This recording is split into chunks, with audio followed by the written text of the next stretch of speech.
Bonjour à tous, bienvenue dans l'émission À votre santé. Nous sommes le 15 juin 2026 et aujourd'hui on va parler de choses qui nous concernent tous puisqu'il y en a partout. Nous sommes tous intoxiqués avec ces choses-là.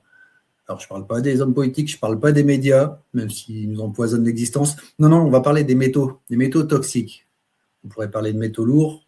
On va voir pourquoi il vaut mieux parler de toxiques. Ils ne sont pas tous lourds, mais ils sont pour la plupart gênants pour notre santé et notre environnement. Alors, on en a dans nos assiettes, dans nos verres, dans nos cosmétiques, dans notre environnement de domicile, même de voiture, nos médicaments, les vaccins aussi, les amalgames dentaires, la pollution ambiante, tout notre environnement. Et ça peut occasionner quand même quelques soucis. Et c'est une étude, déjà en 2016, qui avait été révélée, en 2021, qui a révélé que 97% de la population française adulte et enfant sont contaminés par des métaux toxiques. Alors, c'est une biosurveillance, c'était l'étude Esteban. Esteban, c'est un acronyme qui a été créé donc par Santé publique France et qui signifie études de santé sur l'environnement, la biosurveillance, l'activité physique et la nutrition. Les principaux facteurs d'exposition qui avaient été identifiés dans cette étude, c'est, pour ce qui concerne les métaux toxiques, c'est l'alimentation, c'est nos habitudes de vie et c'est le médical. L'alimentation, consommation de poissons qui influence la présence d'arsenic, de chrome, de cadmium, de mercure, c'est tous des mots que vous connaissez. Les céréales aussi qui sont bien imprégnés de cadmium, on en a parlé il y a quelques semaines, quelques mois déjà, quelques alertes sur les médias subventionnés pour nous dire que attention à certains types de chocolat. Même les produits bio peuvent être concernés, notamment avec le cuivre qu'on utilise, vous savez sans doute, pour créer la bouillie bordelaise. Nos habitudes de vie, sachant que le tabagisme va augmenter de plus de 50%, les concentrations en cadmium, et puis le médical, on a parlé des plombages dentaires, c'est pas vraiment du plomb, il y a du mercure, tout ça, ce sont des amalgames. C'est les implants médicaux aussi qui peuvent augmenter la présence de chrome. On en a beaucoup parlé concernant les vaccins en règle générale qui ont besoin d'adjuvants, qui sont aussi des métaux toxiques. Et ben maintenant, qu'est-ce qu'on fait là ? On va devoir quand même faire le point sur tous ces éléments-là, essayer de faire un peu le tri et puis savoir quel en est l'impact sur notre santé et puis comment s'en débarrasser. Il y a des méthodes, notamment des méthodes qu'on appelle de chélation. On va définir ce terme avec mon invité du jour, qui est une nouvelle venue. Vous aurez plaisir à retrouver, j'espère, dans d'autres rencontres. Et on va essayer de comprendre aussi ce qu'il faut chercher à faire pour ne pas se faire avoir dans une détox mal engagée et qui pourrait même être dangereuse par libération de tous ces toxiques. Tout de suite, je vais inviter Mathilde Taffin à venir nous rejoindre dans cette émission. Bonjour Mathilde et bienvenue. Ouais, merci beaucoup et merci pour l'introduction à ce sujet qui est effectivement pas sans risque en fait. C'est pas du tout anodin de déloger les métaux toxiques et on peut vraiment faire pire que mieux en les délogeant avec des protocoles d'élimination des métaux toxiques qui ne sont pas appropriés. Et même parmi les médecines naturelles, donc c'est vrai que dans nos courants alternatifs, on pourrait avoir tendance à penser que si c'est naturel, c'est forcément bon. Eh bien non, il y a des faux amis et donc on va essayer de les identifier ce soir pour ne pas partir dans des mauvaises directions qui pourraient empirer l'état de santé. Absolument. Alors, on va aussi mettre en action le chat sur le YouTube de la chaîne de JSF TV et d'Eric Montana. N'hésitez pas à poser aussi vos questions, on va tâcher d'y répondre. Tout de suite, Mathilde, puisque c'est la première fois que tu viens dans cette émission et que tu n'as pas du tout l'habitude d'intervenir, et merci d'avoir accepté de te prêter à cet exercice, je voudrais que tu te présentes quand même pour que tu puisses dire à tous nos auditeurs quelle est ta crédibilité pour venir nous parler de cela. Oui, merci. Alors en fait, c'est vrai que moi, c'est parti d'un parcours personnel où depuis l'âge de 10 ans, en fait, j'avais des problématiques de santé. Et de ce fait, en fait, quand j'ai eu 30 ans, que je voyais encore ma santé se dégrader, je me suis dit, c'est pas possible, je peux pas rester comme ça. Et de ce fait, j'ai pris ma santé en main. J'avais été trimballée de spécialiste en spécialiste et il n'y a rien qui me guérissait véritablement. Et de ce fait, c'était en 2011, j'ai commencé à m'intéresser à l'alimentation en lien avec la santé, aux médecines alternatives, donc la naturopathie, l'ayurveda, la médecine chinoise. Et j'ai quasi tout testé en fait dans ces médecines traditionnelles et j'ai certes beaucoup appris.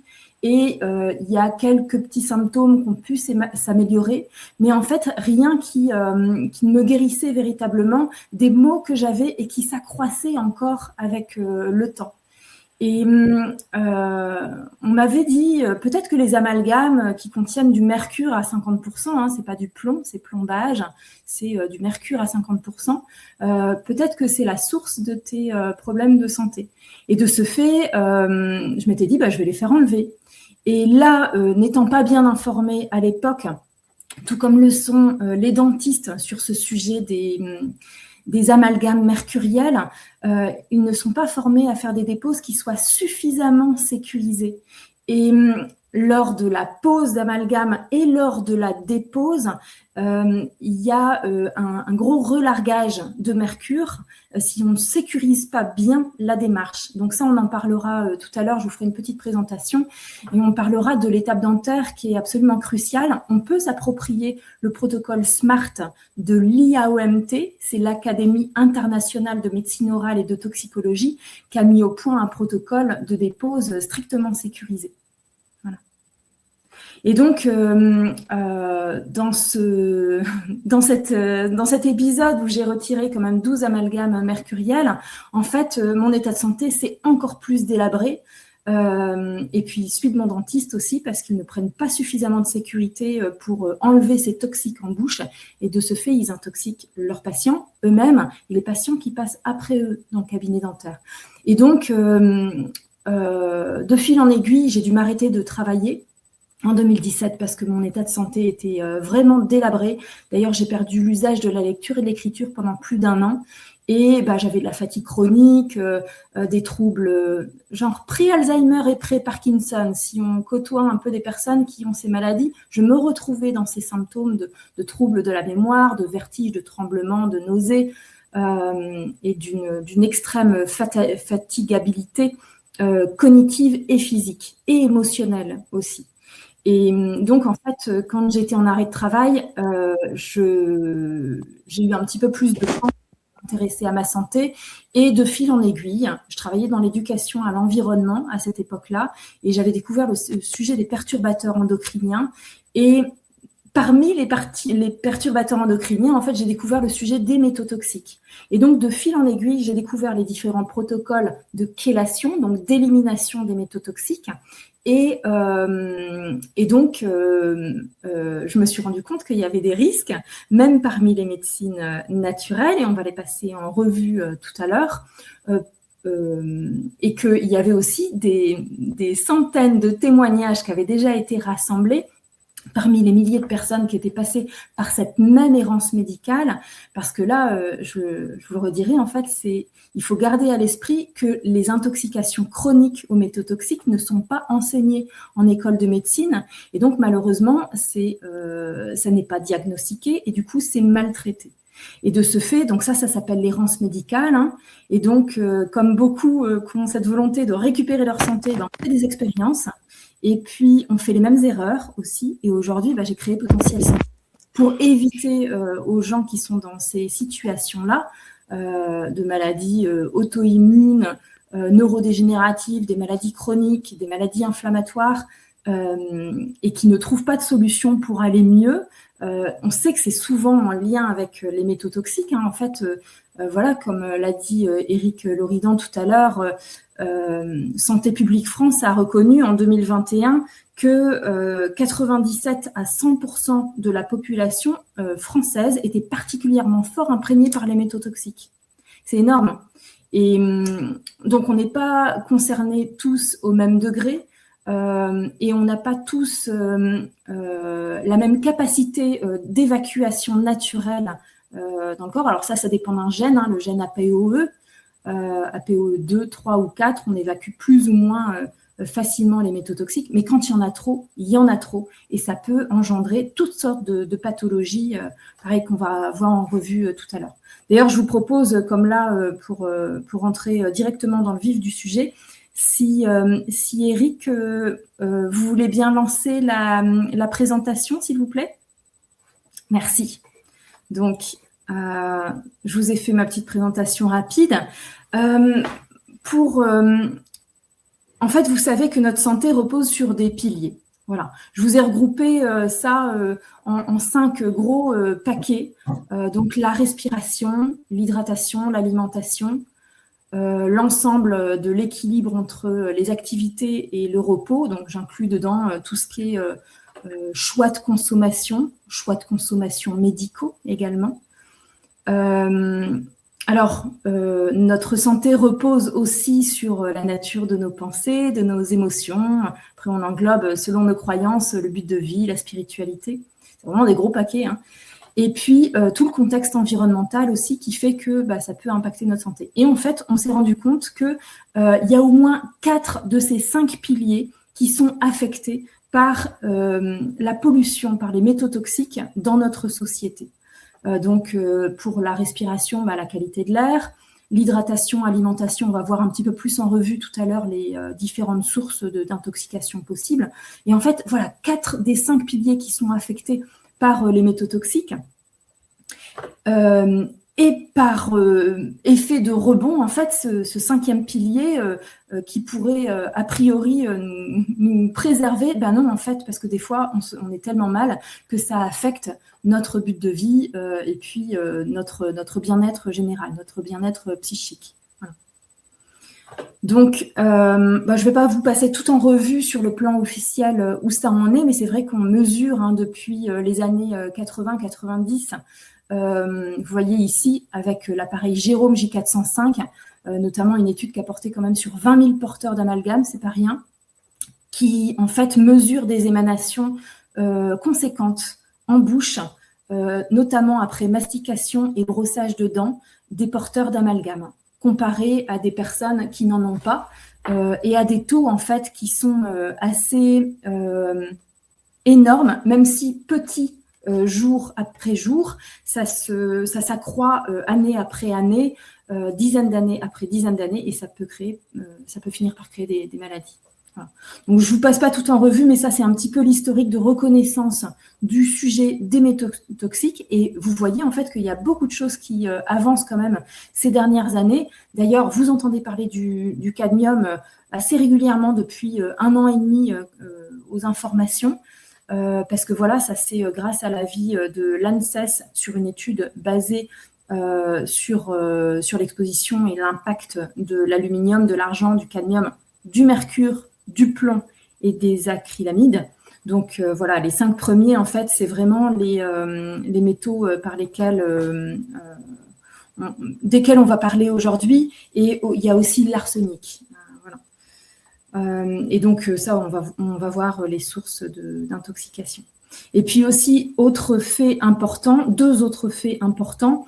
Depuis le 1er janvier 2025, le Parlement européen a quasi interdit pour tous les publics l'usage des amalgames mercuriels en bouche. Donc il y a encore des vieux dentistes qui ne font que ça et qui n'ont pas adopté les nouveaux matériaux. Mais en fait, aujourd'hui, il y a toujours des alternatives à la place des amalgames mercuriels. Par contre, comme les dentistes ne sont pas encore formés à faire des déposes qui soient suffisamment sécurisées, ça peut rester problématique à la dépose si on ne s'approprie pas le bon protocole dont je vais vous parler tout à l'heure, qui est tout à fait facile à mettre en place, enfin facile. C'est possible de le mettre en place, ça nécessite la coopération de son dentiste, et voilà. Donc ça, c'est vraiment quelque chose de très important. Pour le patient et pour le chirurgien dentiste. Pardon ? Je disais, c'est problématique pour le patient, mais aussi pour le chirurgien dentiste s'il ne prend pas ses précautions. Ah mais oui, mais tout à fait.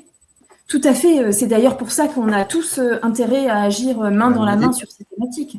Tout le monde est gagnant.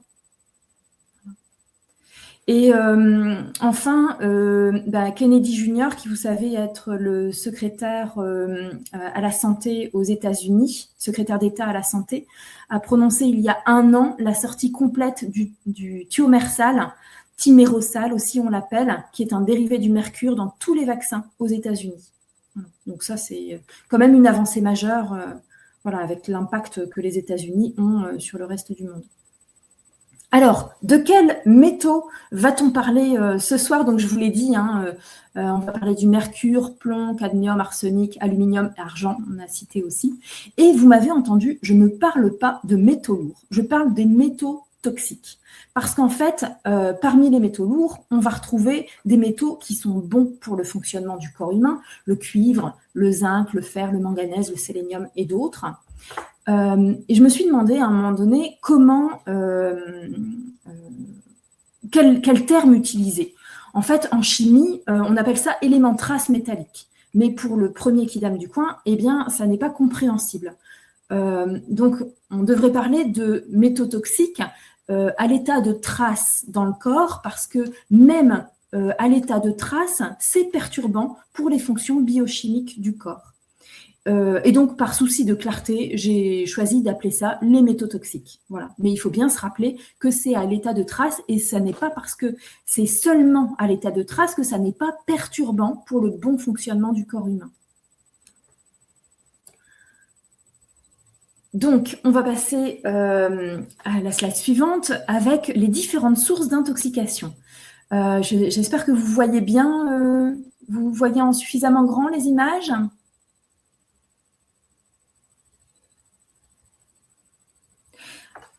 Alors, je n'entends pas de réponse, mais on va espérer que c'est le cas. Donc, oui, c'est parfait. D'accord, merci. Une des plus grandes sources d'intoxication, ce sont les amalgames mercuriels à la pose, comme je vous l'ai dit, à la dépose, et aussi mois après mois, année après année dans la bouche, parce qu'à chaque mastication, à chaque brossage de dents, il y a un relargage. Même s'il est minime, il se cumule au fil du temps. Voilà. Donc, si on peut s'en débarrasser de façon sécurisée, c'est mieux. Mais il vaut mieux ne rien faire plutôt que de faire une démarche à moitié sécurisée. Vraiment. On peut vraiment empirer sa santé avec ça. Ensuite, il y a les sources alimentaires. Les gros poissons en fin de chaîne alimentaire, le thon, le saumon, l'espadon. Et comme j'aime pas parler de problème sans parler de solution, on peut les remplacer par les petits poissons des mers froides, harengs, maquereaux, anchois, sardines, qui sont riches en oméga 3 également et qui sont bons pour la santé. Et les poissons plats, la plie, la sole, la limande, la raie, voilà, ils sont peu chargés en métaux toxiques. Ensuite, dans l'alimentation, en fait, plus on augmente, plus on monte dans la chaîne alimentaire, plus les gros poissons qui ont mangé les moyens, qui ont mangé les petits, qui ont mangé du plancton, sont contaminés. Il y a une espèce d'effet cumulatif d'un poisson sur l'autre. Exactement, ça se cumule au fur et à mesure de la chaîne alimentaire. Donc c'est pour ça en fait qu'on va préférer les petits poissons en début de chaîne alimentaire. Ensuite, il y a tous les produits traités avec des engrais phosphatés chargés au cadmium, dont on entend parler beaucoup plus depuis 1 an et demi. Mais aussi dans certains produits alimentaires biologiques, du fait des nappes phréatiques qui sont chargées en métaux toxiques. Alors, c'est le cas pour le chocolat qui vient d'Amérique latine. Donc, il vaut mieux préférer du chocolat qui vient d'Afrique de l'Ouest, qui est moins chargé en cadmium. En fait, en Amérique latine, du fait des grandes industries aurifères, on a balancé pas mal de mercure aussi dans les rivières. Et de ce fait, ça a pollué les nappes phréatiques. Et c'est une autre pollution pour le chocolat qui serait apparemment une plante bioaccumulatrice de métaux. Et tout comme le riz, alors le riz, il vaut mieux le choisir européen plutôt que de Camargue ou d'Italie, plutôt que du riz qui vient des pays asiatiques, parce que là, c'est à cause des industries textiles qui utilisent beaucoup le cadmium et l'arsenic. Ça a chargé les nappes phréatiques, et de ce fait, aujourd'hui, les riz basmati, les riz qui viennent d'Inde, du Bangladesh, de Thaïlande, ils sont beaucoup plus pollués en fait que nos riz européens.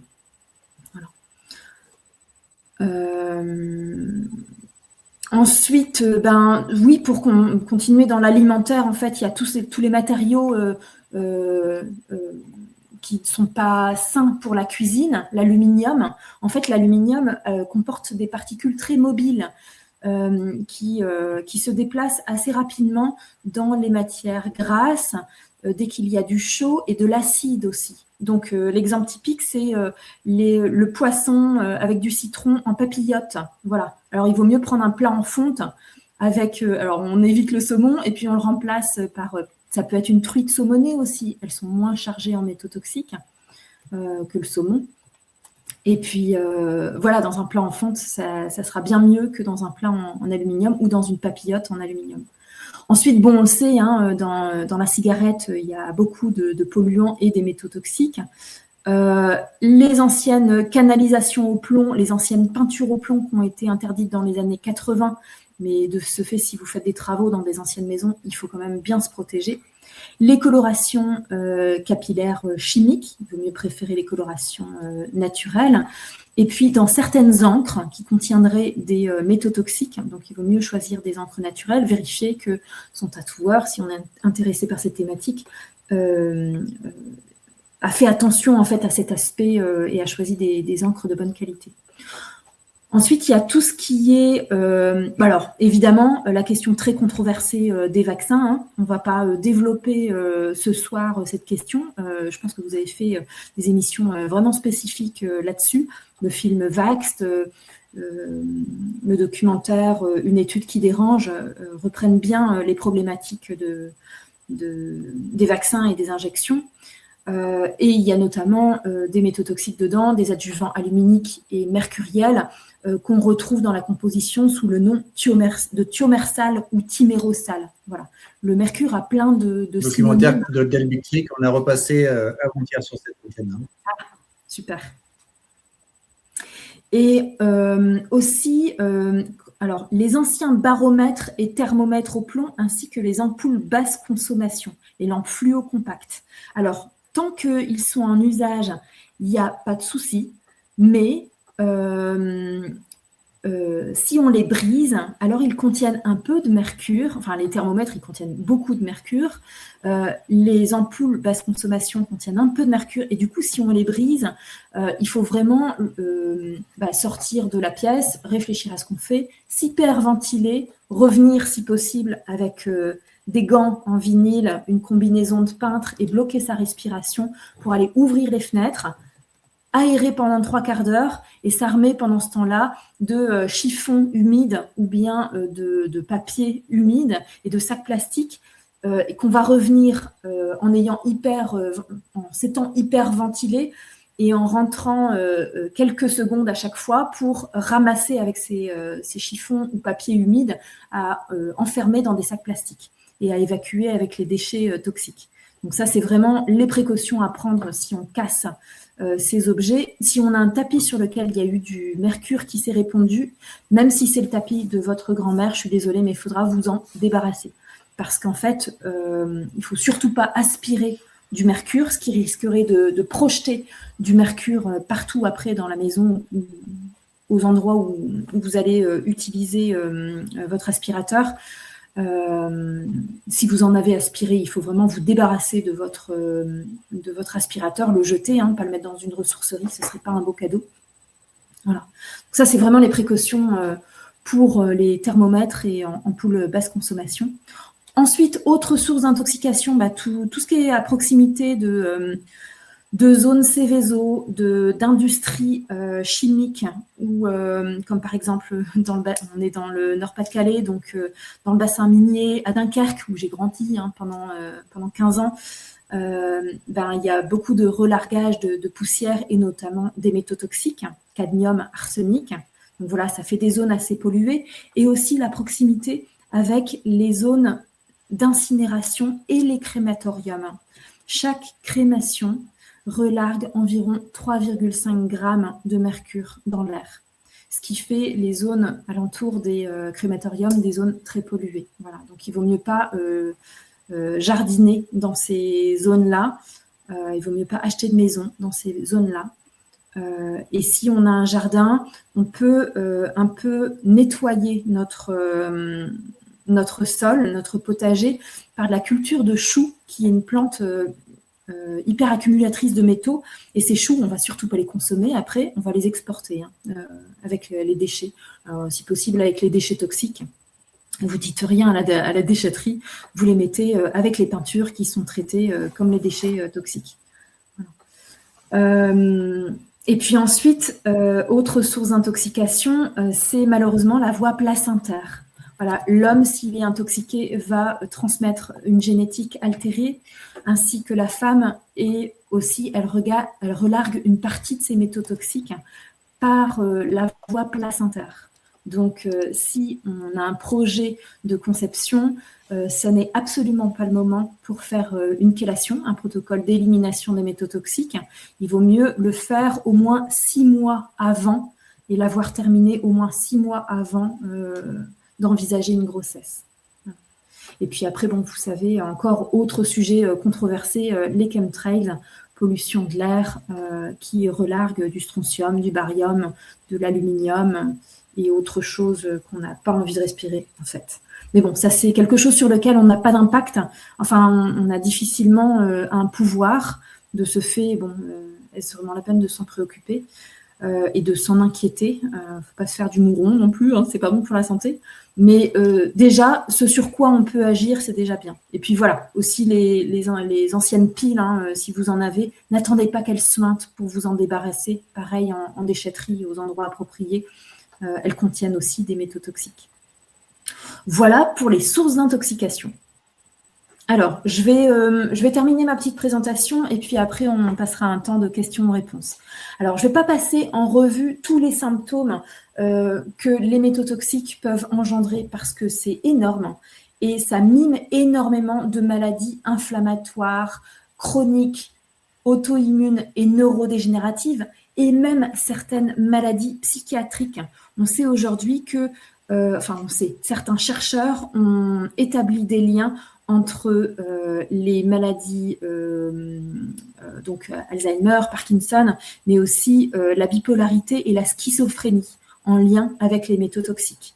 Et bien évidemment, si vous avez déjà commencé à explorer le sujet, les liens avec tout ce qui est trouble du spectre autistique. Voilà.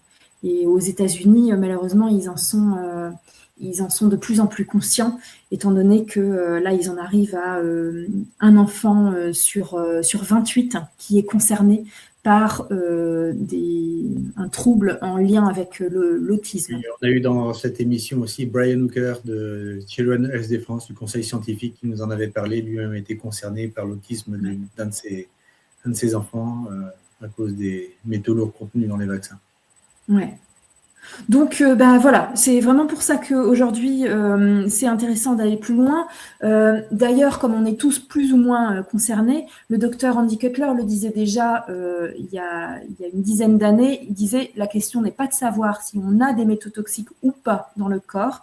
La vraie question, c'est d'estimer s'il y en a trop et s'ils perturbent notre bon fonctionnement du corps, les processus biochimiques naturels. » Voilà. Donc, on va voir ce qu'on peut faire en gardant à l'esprit que comme ça n'est pas enseigné en école de médecine, pas encore, hein, peut-être que ça viendra, c'est pas diagnostiqué et ça n'est pas bien traité, pas efficacement. C'est une grande inconnue pour la médecine. Oui. Ben, pourtant, c'est pas faute d'avoir suggéré une synthèse pédagogique à Santé publique France après ces études Esteban qui reconnaissaient la forte imprégnation de la population française. Et là, je me suis rendu compte que il n'y avait pas forcément de volonté d'aller plus loin que le constat. Je ne sais pas si c'était un manque de volonté politique ou autre chose, mais en tout cas, je me suis dit, s'ils ne le font pas, je vais le faire. Et c'est pour ça que c'est la raison qui me motive à informer très largement par des conférences et des accompagnements individuels pour faire connaître cette thématique. Voilà. Le docteur Andy Cutler disait également, on devrait toujours se poser la question d'une éventuelle intoxication aux métaux toxiques après 2 ans de traitement sans succès de guérison. Voilà. Alors, on en arrive à la partie démarche. Qu'est-ce qu'on peut faire? C'est ça qui nous intéresse concrètement. Donc, il y a toute une partie analyse que je vais vous décrypter. La suite concerne le protocole du Dr Cutler, où on va se complémenter pour apporter des bons minéraux et des bonnes vitamines qui, même dans une alimentation équilibrée biologique, n'est pas suffisante aujourd'hui. Il y a eu des études qui reconnaissent en fait que on peut avoir des carences même si on s'alimente parfaitement, parce que les sols sont appauvris et qu'on fait moins de jachère et de ce fait, il y a moins de nutriments dans l'alimentation. Donc la complémentation est vraiment importante pour soutenir le corps. On va voir comment. Ensuite, la partie dentaire, et ça, je mettrai vraiment l'accent dessus parce que c'est une étape vraiment préalable à la partie désintoxication, qu'on va appeler chélation. Une chélation, c'est un protocole d'élimination des métaux toxiques, et je vous passerai en revue les risques à éviter et les protocoles qu'on peut suivre en toute sécurité. Voilà. Donc, sans plus attendre, je vais vous décrypter la partie analyse. Donc déjà, si vous en parlez à votre médecin, et que vous insistez un peu, parce que au mieux, il reconnaîtra qu'il n'est pas formé à cette thématique. S'il vous suggère une analyse de sang, d'urine ou de salive, sachez que c'est un protocole qui est inefficace pour identifier une intoxication chronique aux métaux toxiques, éventuellement juste une intoxication massive récente, comme par exemple, je pense à l'incendie de Notre-Dame, où là, ils ont effectivement fait des tests d'urine et ils ont vu des gros taux de plombémie. Voilà. Mais alors, ce qui sort du corps, c'est une chance. Ce qui reste à l'intérieur du corps, on ne le voit pas avec ce protocole. Et en plus de ça, les métaux toxiques ne se logent pas dans les fluides du corps.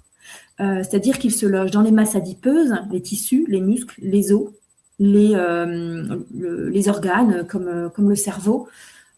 Et partout où ils se déposent, les métaux toxiques perturbent les fonctions naturelles du corps. C'est pour ça en fait que les symptômes sont vraiment non spécifiques et qu'il n'y a pas une maladie qui est engendrée par une intoxication aux métaux toxiques, mais bien un ensemble de symptômes parce que tout est déréglé. Ensuite, le test de cheveux. Si je peux me permettre, le saturnisme, qui est l'intoxication au plomb et qu'on rencontrait beaucoup chez des enfants qui étaient en contact avec des vieilles peintures dans des appartements insalubres. Oui. C'est une pathologie très, très spécifique. Celle-là, au moins, les médecins la connaissent bien, mais pas le reste. Alors, parenthèse terminée. Oui, c'est déjà ça. Alors, effectivement, les intoxications aiguës sont parfois traitées, mais pas jusqu'au bout. Parce qu'on va utiliser des chélateurs, donc des molécules qui ont cette capacité à s'accrocher aux métaux toxiques et à les entraîner vers les voies d'élimination. Mais en fait, comme on ne considère pas leur durée de vie, eh bien, on ne va jamais bien terminer le travail. Et c'est pour ça que ce serait intéressant de travailler main dans la main avec des centres de toxicologie, s'ils s'intéressent à ces thématiques, pour reconnaître déjà qu'il y a parfois des intoxications chroniques et qu'il n'y a pas la seule problématique des intoxications aiguës. Voilà. Et pour aller jusqu'au bout du travail et chélater, donc éliminer les métaux toxiques, vraiment jusqu'à ce qu'on retrouve un état de santé parfait. Donc, pour poursuivre sur les analyses, voici 2 tests qu'on peut faire sans risque, le test de cheveux et l'oligocheck. Ils sont fiables si c'est interprété selon les règles d'interprétation du Dr Cutler.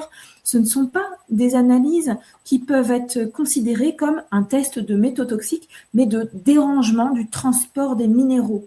C'est-à-dire que le test du cheveu, on va envoyer un échantillon selon un certain protocole à un laboratoire, et il va analyser s'il y a des métaux toxiques qui sont sortis des cheveux. Seulement, je vous ai parlé du gène APOE4 tout à l'heure.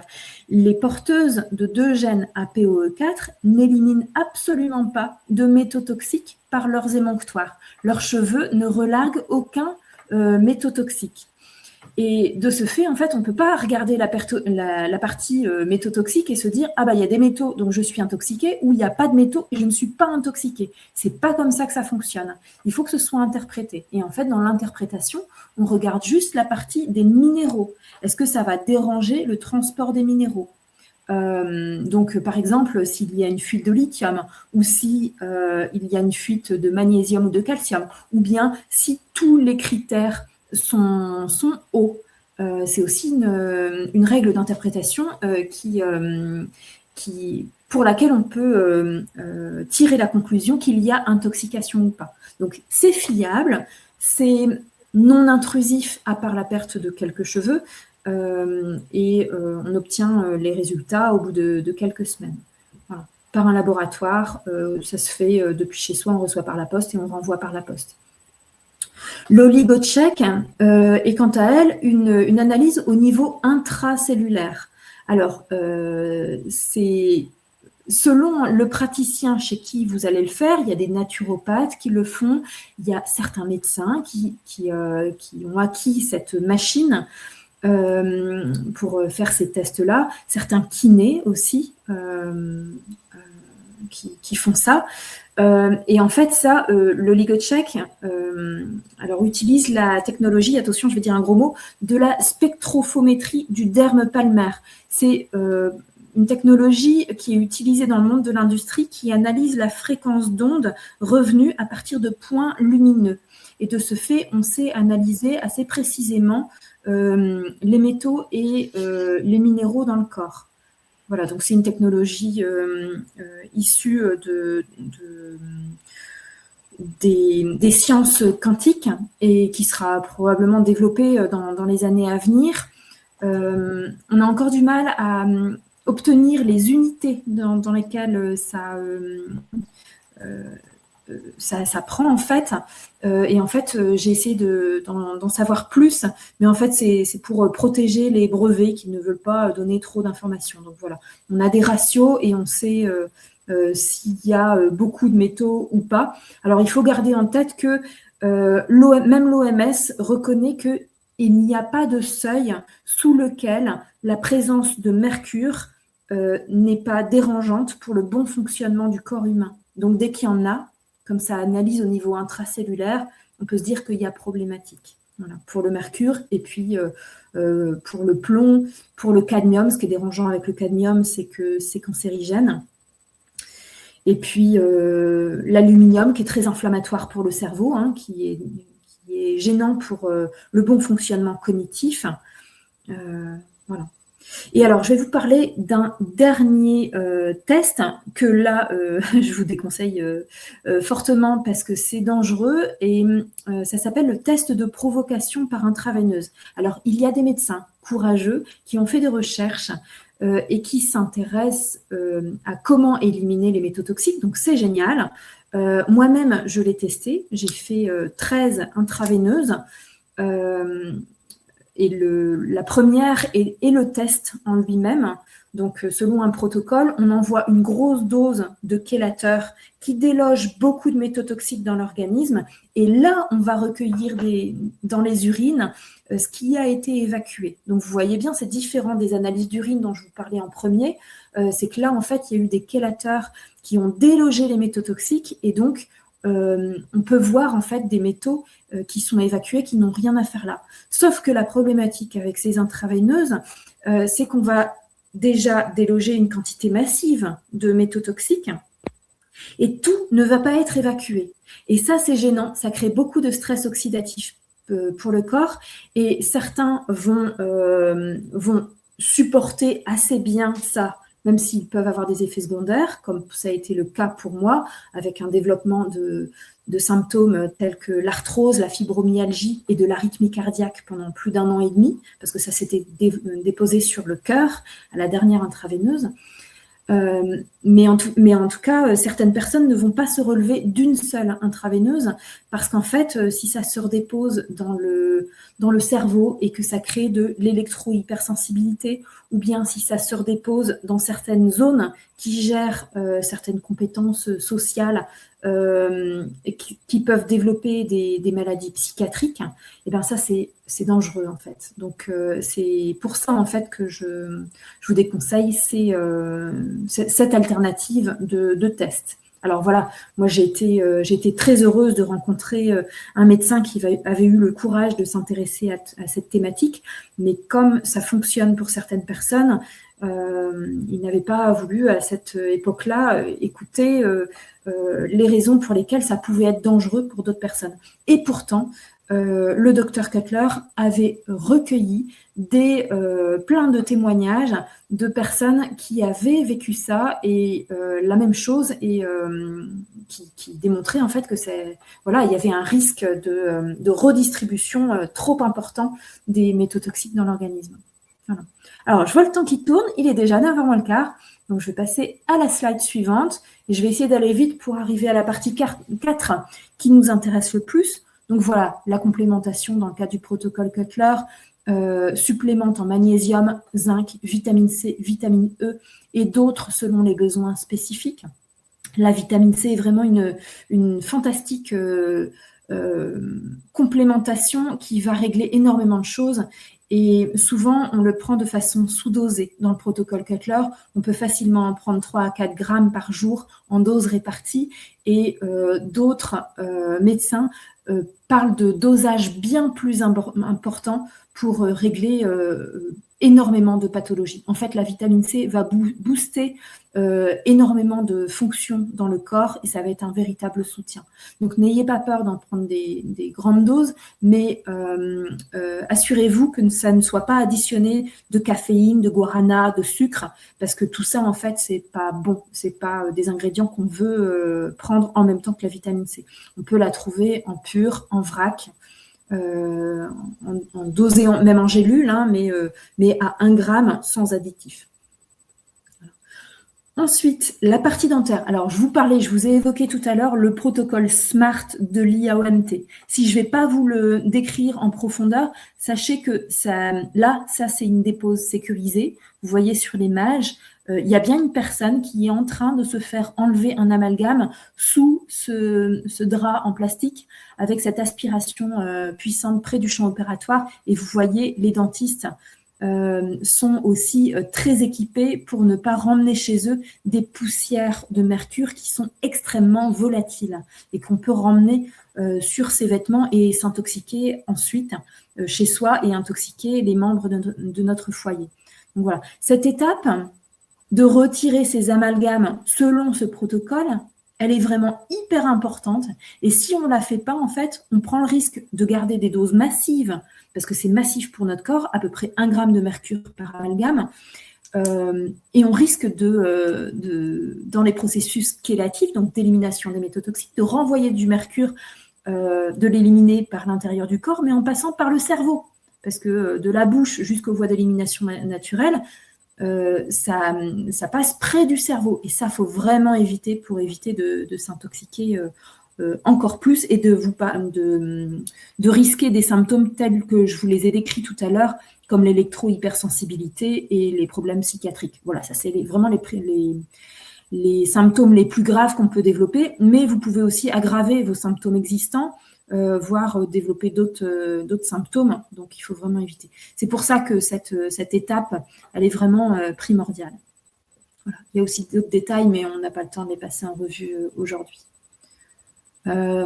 Donc ensuite, sur la partie des chélations. Donc vous avez compris, hein, un chélateur, c'est une molécule qui a cette capacité à s'accrocher aux métaux toxiques fermement pour les entraîner vers les voies d'élimination naturelle. Et tiens, Eric, est-ce que je peux vous demander de me remettre la vidéo parce que je vais... Ah, on me voit toujours. Bah, parfait. Voilà. Donc, en fait, vous voyez, un chélateur, c'est comme une petite pince, là. Et parmi les chélateurs fiables, on a 2 groupes de thiols. C'est vraiment une pince qui est capable de s'agripper aux métaux toxiques pour les entraîner vers les voies d'élimination naturelle. Et si on utilise un chélateur qui n'a qu'un seul groupe de thiols, donc qu'un seul crochet, eh bien, c'est pas pratique en fait pour accrocher et on va risquer en fait de déplacer les métaux toxiques sans les entraîner fermement vers les voies d'élimination. C'est pour ça qu'on a vraiment besoin de cette pince ferme et d'un chélateur fiable. Et c'est pour ça, dans les méthodes naturelles, je vais vous parler de chélateurs qui ne sont pas fiables, qui sont connus pour déloger les métaux toxiques, mais voilà, qui ne sont pas efficaces jusqu'au bout. Donc, je reprends ma slide. Donc, la base, c'est vraiment améliorer son hygiène de vie. Ça, on est d'accord avec ça. Il faut vraiment faire attention à ça avant d'entamer toute démarche. Mais ensuite, qu'est-ce qu'on peut faire? Alors, je vais vous passer en revue les protocoles qui sont dangereux, ceux qui ne sont pas efficaces, et enfin, des protocoles qu'on peut tester en toute sécurité. Voilà, donc la chlorella, la coriandre et l'ail des ours qui peuvent être chers à notre cœur parce que c'est ce dont parlent les naturopathes bien souvent, mais qui n'ont soit pas des chélateurs fiables, donc soit un groupe de thiols, soit, deuxième notion, la durée de vie des chélateurs. En fait, vous voyez cette pince, elle est active pendant un certain temps. On va appeler ça, en chimie, on appelle ça sa demi-vie. Et au bout de sa demi-vie, elle n'est plus active, donc elle va relarguer le métal. Donc, pour ça, en fait, il faut connaître la demi-vie et pour le coup, la coriandre a 2 groupes de thiols, donc une pince fiable, mais on ne connaît pas sa demi-vie, on ne connaît pas encore son mécanisme d'action, et de ce fait, ça en fait des substances dangereuses à utiliser. Voilà, parce que ça peut créer beaucoup de stress oxydatif à déloger les métaux toxiques sans tout entraîner vers les voies d'élimination naturelle. Voilà, et encore une fois, aggraver les symptômes ou en créer des nouveaux. Ensuite, la zéolite est un chélateur trop faible. Le DMSO, le MSM et le CDS, dioxyde de chlore, ne sont pas suffisamment efficaces, voire dangereux pour le corps. Pareil toujours pour cette question de est-ce que ce sont des chélateurs fiables ou alors on ne connaît pas leur demi-vie.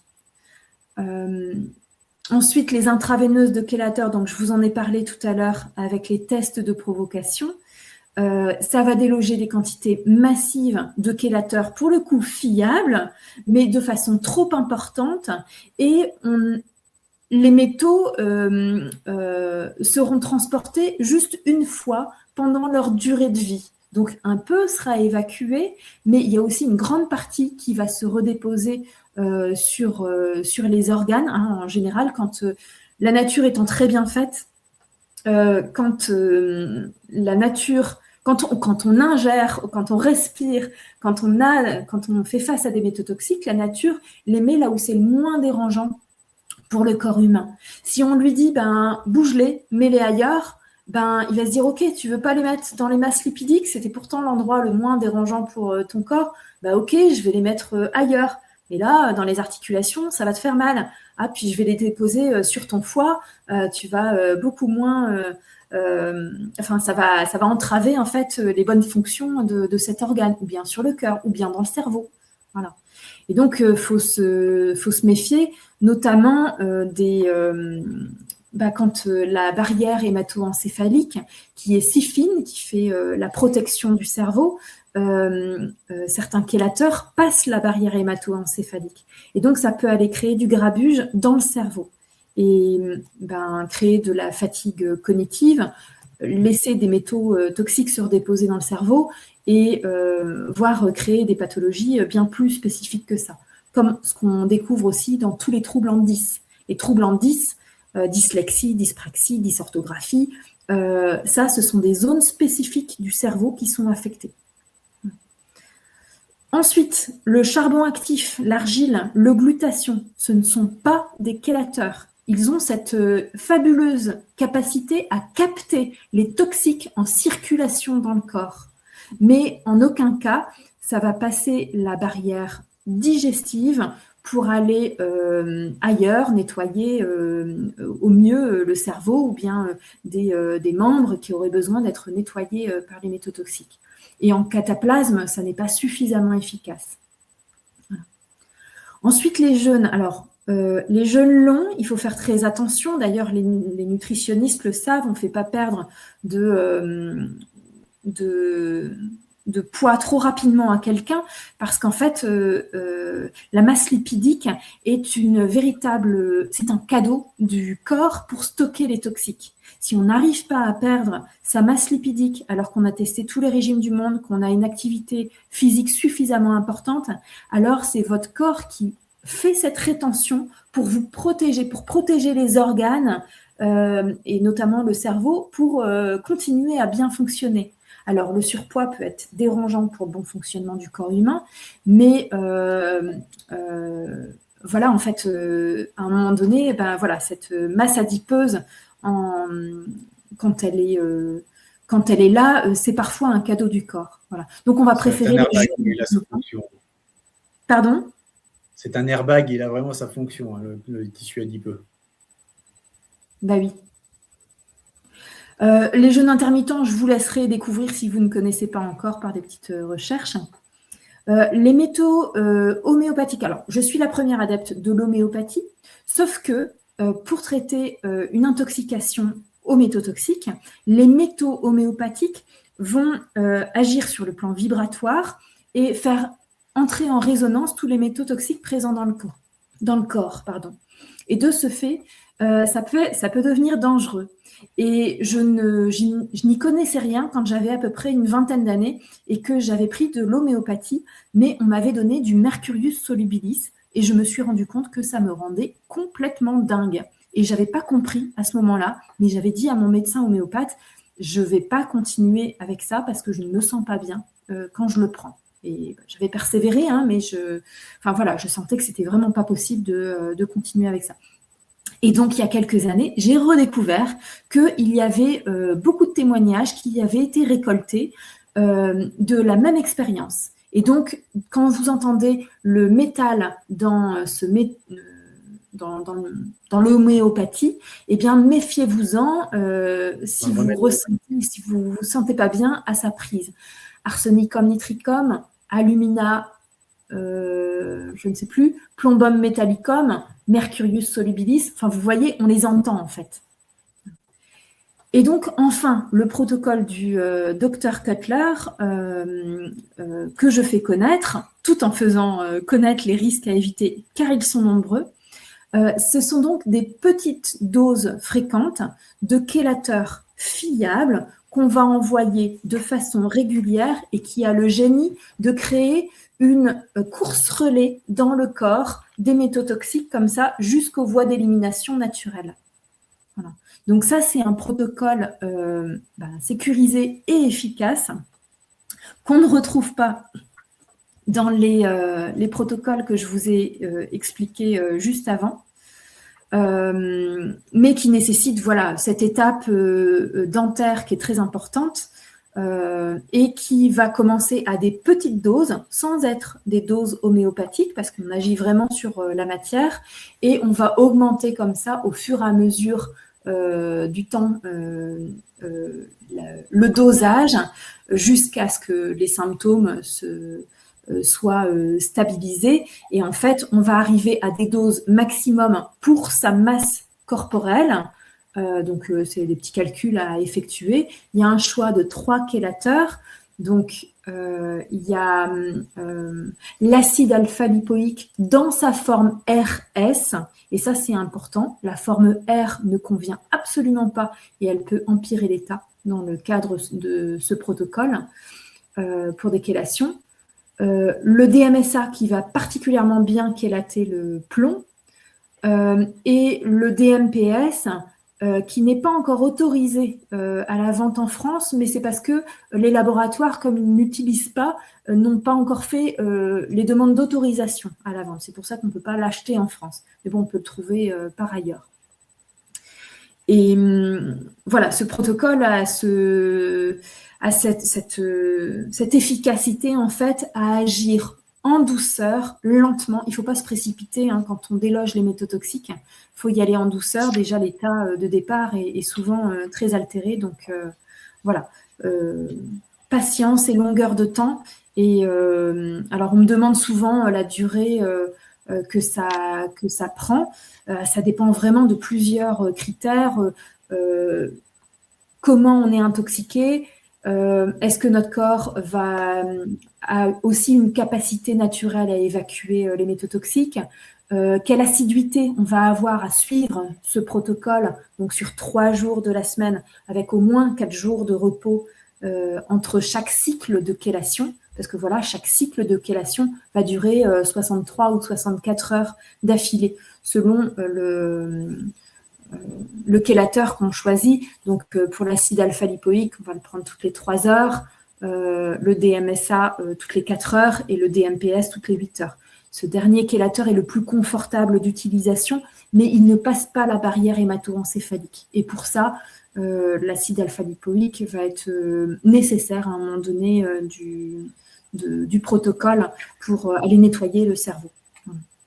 Et tout ça, c'est pas une fin en soi, parce que la médecine évolue constamment, même si on a l'impression que des fois, ça avance pas des masses. On a fait quand même d'énormes avancées, notamment par la découverte de la médecine quantique, et notamment des ondes scalaires, qui agit pareil que l'homéopathie sur le plan vibratoire, sur le plan fréquentiel, qui fait revenir en fait les organes à leur bon taux vibratoire. Mais on est dépendant de machines, de séances qui coûtent cher actuellement. Et je me demandais, parce que les métaux toxiques restent dans le corps, on ne les a pas évacués, on a juste remis à bonne fréquence les organes. Je me demandais quelle était l'efficacité à long terme. Aujourd'hui, je n'ai pas encore suffisamment de recul sur cette technologie pour vous assurer en fait de l'efficacité dans cette démarche. Mais en tout cas, bon, la médecine quantique, c'est quand même un peu l'avenir de notre médecine. Et il y aura probablement des choses qui vont encore évoluer dans les années, les dizaines d'années à venir. Voilà pour vous donner un aperçu des protocoles de célation majeure qui existent. Et ma présentation a été beaucoup plus longue que prévu. Je suis vraiment désolée. Très, très bien. Je te coupe un petit peu par rapport aux commentaires qu'on voit sur l'image. C'est vrai qu'un organisme intoxiqué aux métaux lourds aura des atteintes multisystémiques. Il va falloir penser à soigner et à traiter le terrain avant de décider de faire un peu n'importe quoi. Je voulais revenir sur le protocole de détox de Drogo-Cutler, mais c'est aussi, à mon avis, valable pour d'autres méthodes de chélation comme celle du docteur Klinghardt. Est-ce que ça vaut le coup de commencer ce type de protocole si on a encore des amalgames dentaires? Est-ce qu'on risque pas qui risque d'être de se localiser ailleurs? Oui, voilà, il faut vraiment éviter de commencer les chélations tant qu'on a encore des amalgames mercuriels en bouche. Ça, c'est vraiment quelque chose qu'il faut vraiment retenir, parce que cet amalgame, ça reste une réserve de mercure, et si on choisit de l'évacuer par l'intérieur du corps, par les chélations, eh bien en fait, ça passe près du cerveau, et ça peut vraiment créer du grabuge au niveau cognitif. Donc, c'est vraiment nécessaire de nettoyer sa bouche pour sortir le mercure par l'extérieur et non pas par l'intérieur. Et puis, il ne faut pas oublier non plus que le terrain est vraiment très, très important et qu'il faut bien le soigner. Et notamment, mais je pense que la plupart des méthodes de chélation en contiennent, c'est tous des antioxydants qu'on peut trouver, tu en as parlé au tout début, dans les compléments alimentaires. Voilà, c'est ça. Et bien sûr, c'est quelque chose de global où on va réformer déjà son hygiène de vie si elle n'est pas au top. Alors, quand les gens viennent à s'intéresser à ces thématiques, bien souvent, ils ont fait déjà un grand parcours. Et quelque part, c'est bien d'avoir déjà réformé son alimentation, de se poser la question de est-ce que je dors suffisamment, est-ce que je fais suffisamment d'exercice physique. Et l'exercice physique, en fait, il faut l'adapter à soi. On n'a pas tous les mêmes compétences, mais il faut en faire suffisamment. Et on est vraiment dans une société qui est sédentaire et on a besoin de bouger davantage. Oui, je pense, ne serait-ce que l'équivalent d'une heure de marche par jour. Je pense qu'on commence à vider les hôpitaux et les salles de consultation consultation médicale. N'oubliez pas non plus que la santé, c'est aussi un effet cocktail de beaucoup de choses. Si vous êtes intoxiqué aux métaux lourds, et que vous cherchez à vous passion désordonnée, vous êtes fumeur, que sais-je encore, vous êtes une sédentarité globale et ne pas s'orienter sur un seul sujet. C'est ce que j'appelle l'effet cocktail. Alors, il y a du cocktail entre nos intoxications méthotoxiques et notre mode de vie et notre environnement. Oui, tout à fait. Alors, je ne sais pas s'il y avait d'autres questions. Merci beaucoup. Je voudrais savoir de questions dans le chat. Beaucoup de personnes très intéressées. Je n'ai pas vu de questions. Alors, excuse-moi, la bande passante est un peu saturée. Doc, la connexion est mauvaise, on t'entend mal. Il faut conclure, mon ami. Bon, c'est compliqué. Est-ce que tu as des idées de livres à nous proposer pour... Alors, il existe assez peu de littérature en français sur le sujet, malheureusement. Alors, le livre que j'ai à vous proposer, si vous parlez anglais, c'est celui-ci. The Mercury Detoxification Manual. C'est le dernier livre du docteur Cutler. C'est vraiment un guide pratico-pratique pour se désintoxiquer des métaux toxiques. Mais vous pouvez retrouver les informations du protocole Cutler sur le groupe de soutien du protocole du même nom sur Facebook, où vous me retrouverez modératrice. On m'a proposé d'être modératrice de ce groupe il y a quelques années. Il y a aussi, il y a 2 blogs et demi en français sur le sujet, notamment le blog de Caroline Vigneron, qui est naturopathe, qui s'appelle Naturopathipique. Son blog, elle a fait un très bel article il y a quelques années sur le protocole du Dr Cutler. Ça, c'est les informations que vous retrouverez en français.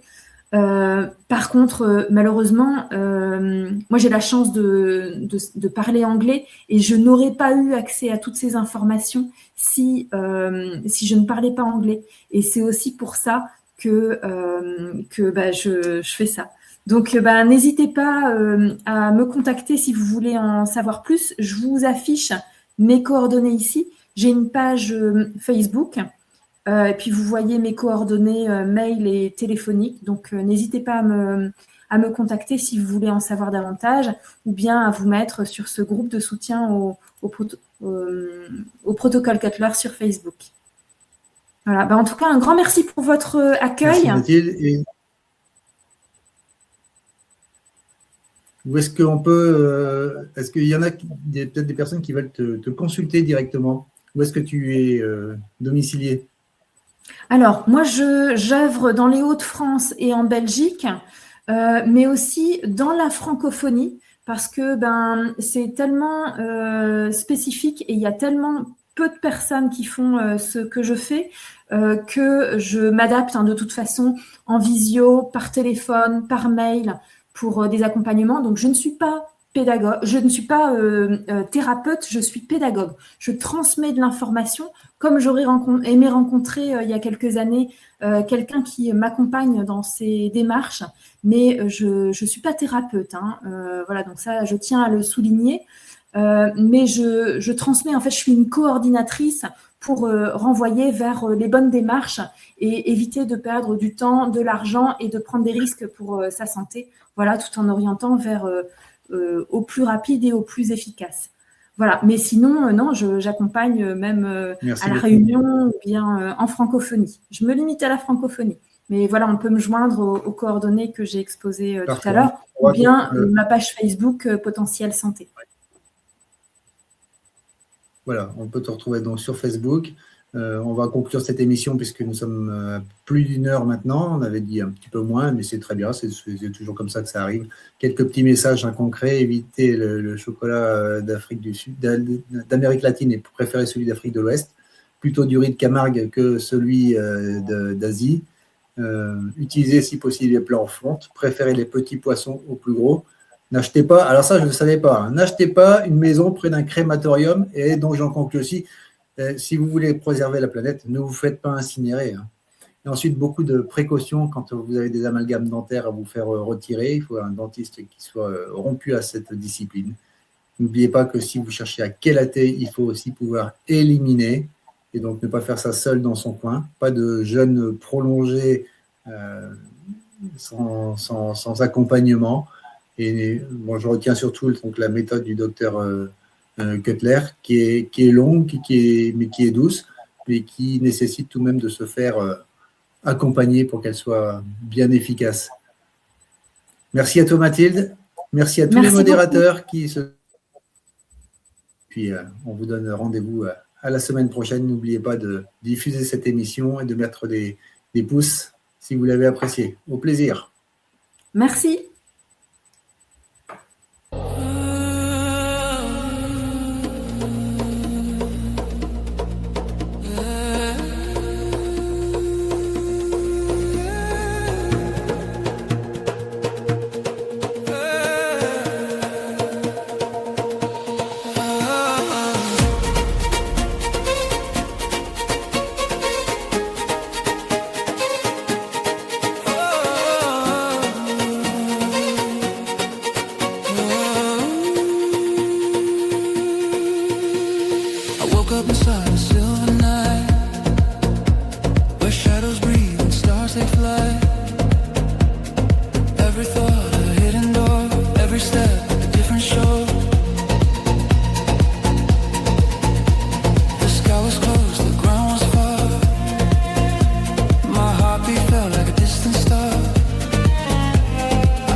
Through every vision, every sign, I lose the edges of my mind.